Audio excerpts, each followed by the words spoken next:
Malam itu, angin dingin berhembus melewati koridor sekolah tua di pinggir kota. Sekolah ini sudah lama ditinggalkan. Hanya ada satu satpam yang jarang bicara. Warga sekitar percaya, sekolah ini menyimpan kutukan paku kuntilanak. 4 remaja SMA Raka, Tio, Bima, dan Andin masuk ke sekolah itu tengah malam. Mereka ingin membuat video horor untuk media sosial. Pintu gerbang tua itu berdecim ketika didorong. Udara dingin menyambut mereka, seperti ada yang mengawasi di lorong gelap. Terdengar suara aneh, tok, teokan, tok. Seperti paku dipalu pelan, Andin berbisik. Kalian dengar nggak? Senter ponsel menyorot dinding kelas. Terlihat bekas paku berkarat. Dan di salah satu pintu, ada paku baru tertancap sendiri, meneteskan cairan gelap seperti darah. Tiba-tiba, angin kencang membuka jendela. Di kaca, tampak bayangan perempuan berambut panjang. Tapi saat mereka menoleh, lorong itu kosong.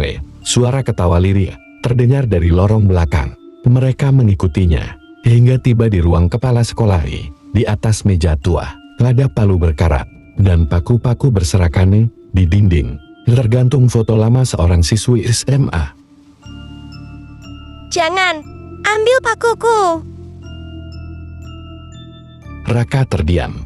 Lampu ponselnya padam sendiri. Gelap total. Hanya terdengar napas mereka yang gemetar, dan suara ketukan paku dari lantai atas. Mereka berlari ke koridor utama, tapi pintu gerbang terkunci dari luar. Tio panik memukul pintu, tapi sia-sia. Tiba-tiba, paku jatuh dari langit-langit.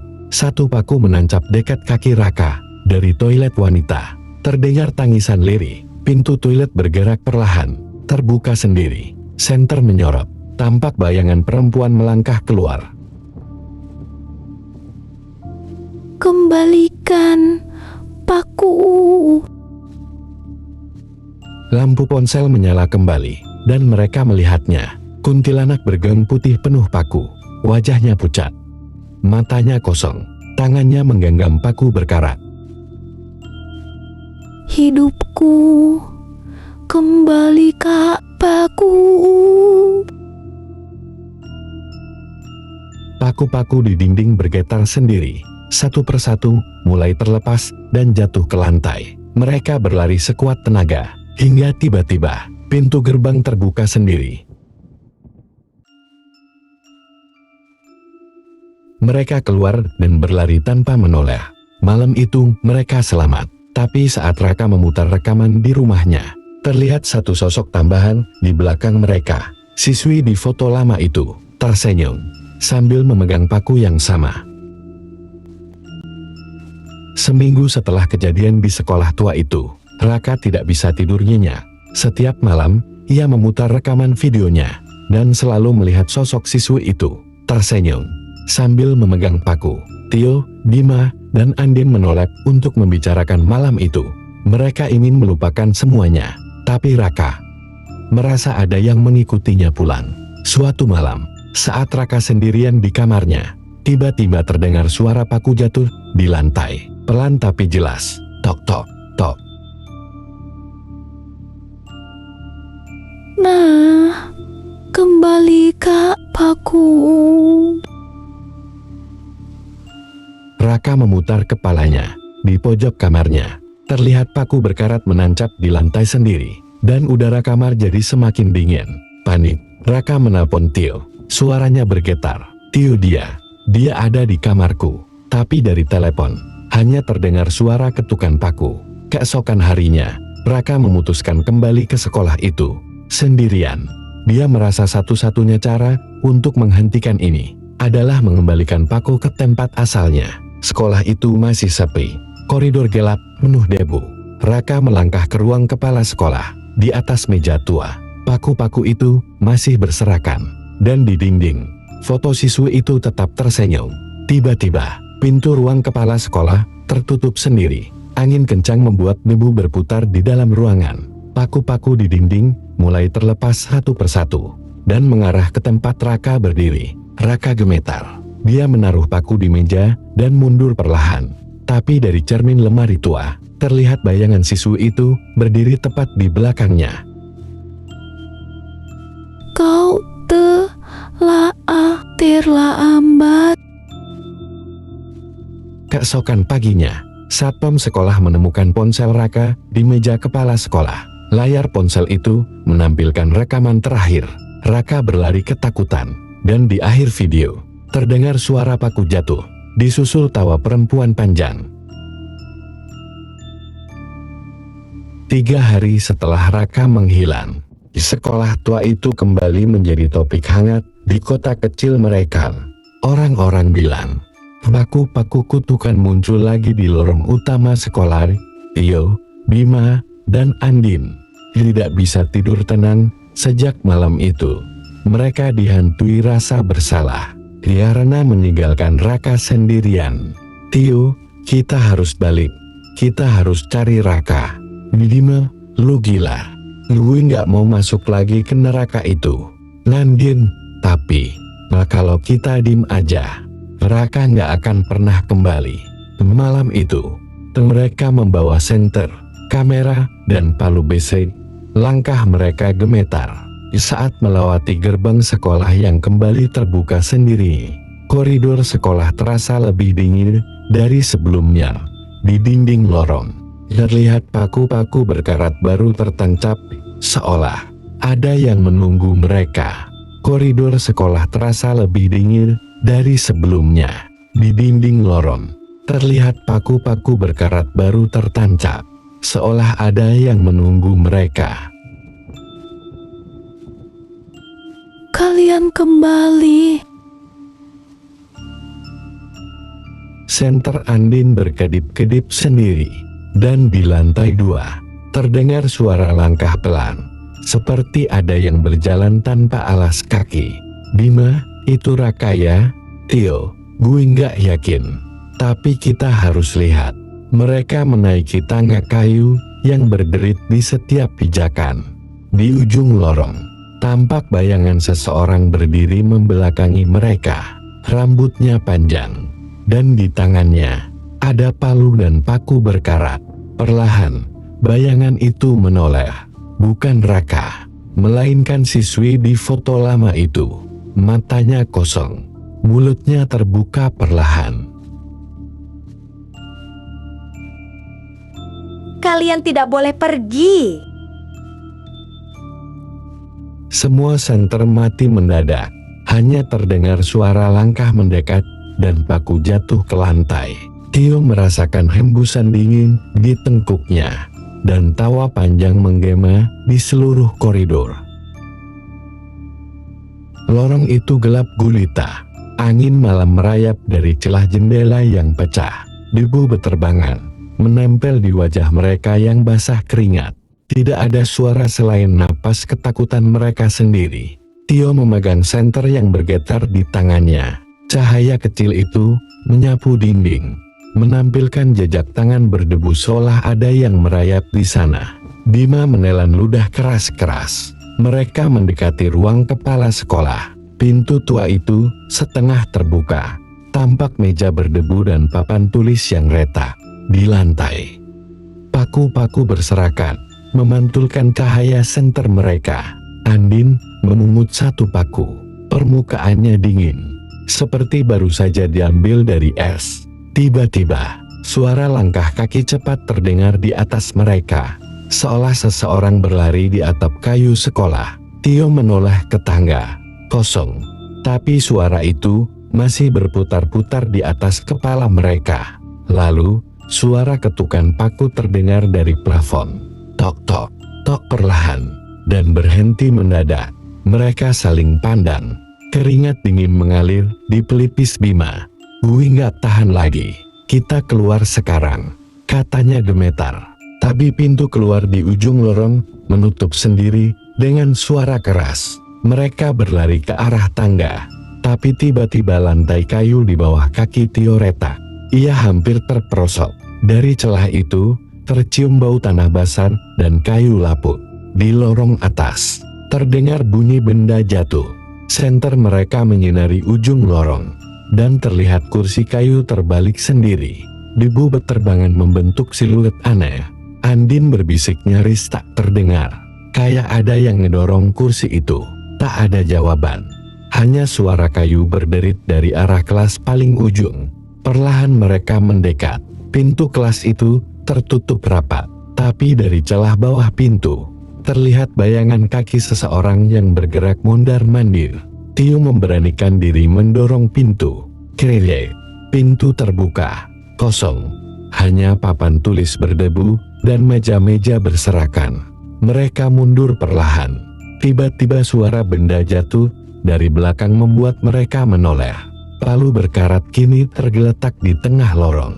Padahal sebelumnya tidak ada apa-apa di sana. Bima mundur terpeleset oleh paku di lantai. Senter jatuh, menyorot atap yang retak. Dari celah itu, debu dan serpihan kayu berjatuhan tepat di depan wajah mereka. Lorong menjadi sunyi. Hanya terdengar napas kepat dan detak jantung mereka sendiri. Mereka tahu, malam itu baru saja dimulai. Lorong sekolah itu semakin gelap, seolah lampu senter mereka tidak mampu menembus kegelapan. Debu berputar di udara, dan dari kejauhan terdengar papan tulis berderit sendiri.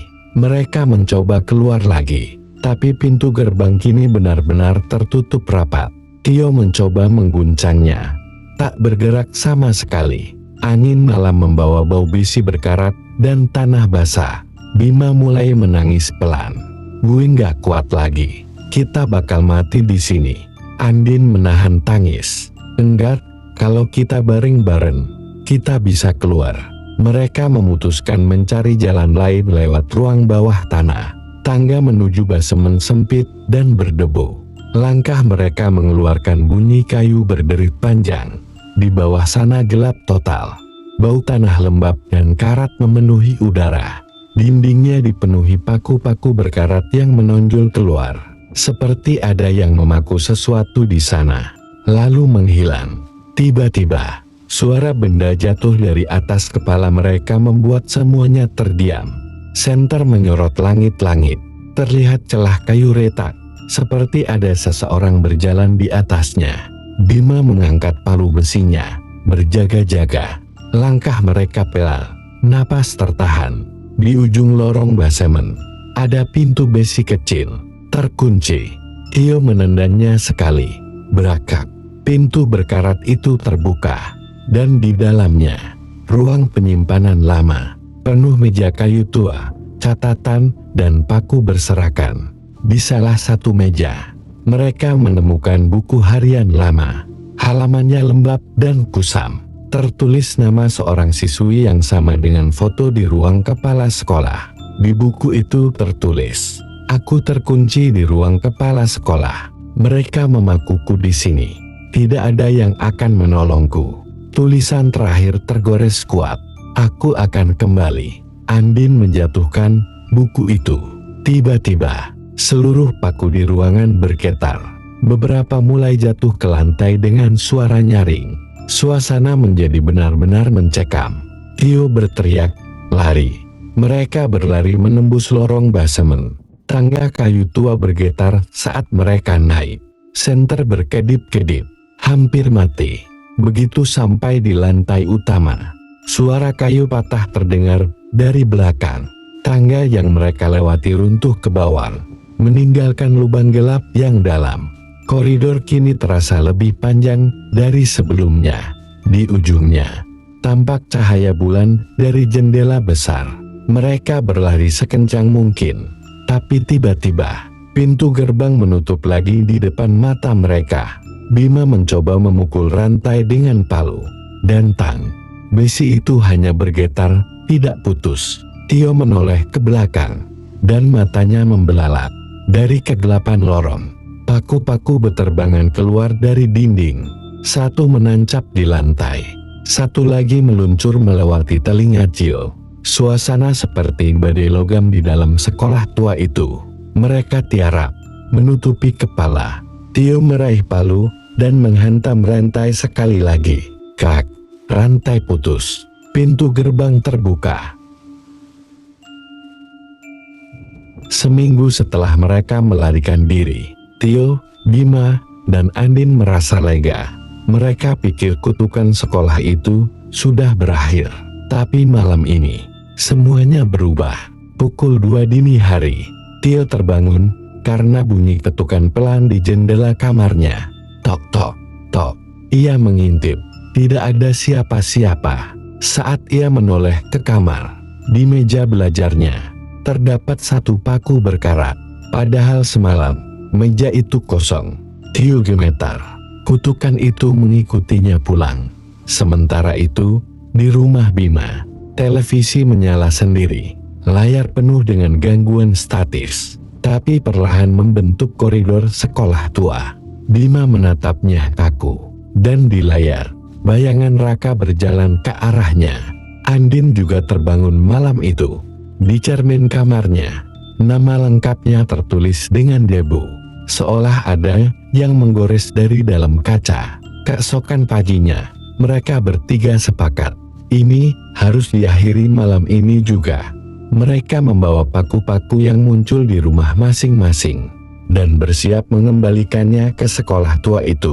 Malam itu, gerbang sekolah terbuka dengan sendirinya. Mereka melangkah masuk dengan langkah berat. Udara terasa jauh lebih dingin dari sebelumnya. Seolah sekolah ini tahu, malam ini adalah malam terakhir. Lorong gelap menyambut mereka. Setiap langkah menimbulkan gema panjang. Di dinding, foto siswi lama itu kini tergantung miring. Matanya seolah mengikuti setiap langkah mereka. Mereka menuju ruang kepala sekolah. Di meja tua, palu dan paku berkarat menunggu mereka. Seperti upacara yang belum selesai, Tio meletakkan semua paku yang ia bawa di meja itu. Tiba-tiba, seluruh ruangan bergetar. Paku-paku di dinding mulai terlepas dan berterbangan di udara. Mereka menunduk ketakutan. Bima memberanikan diri memegang palu berkarat itu. Tangannya gemetar. Kalau ini yang dia mau, kita selesaikan sekarang, katanya parau. Ia menancapkan paku-paku itu kembali ke papan kayu di dinding. Setiap paku yang ditancapkan, angin berputar kencang di ruangan. Debu dan kertas-kertas tua berterbangan. Lorong di luar terdengar seperti langkah kaki ratusan orang berlari. Ketika paku terakhir ditancapkan, semua suara mendadak hilang. Sunyi, hanya napas mereka yang terdengar, dan detak jantung yang kencang di telinga. Perlahan suasana sekolah berubah. Udara dingin menghilang. Dinding yang lembab tampak lebih kering. Seolah kutukan itu akhirnya diakhiri malam ini. Mereka berjalan keluar dari gerbang sekolah dengan tubuh lemas. Tidak ada suara paku, tidak ada langkah kaki. Hanya sunyi malam dan angin pelan yang menemani. Dan sejak malam itu, sekolah tua itu tak lagi mengganggu siapapun.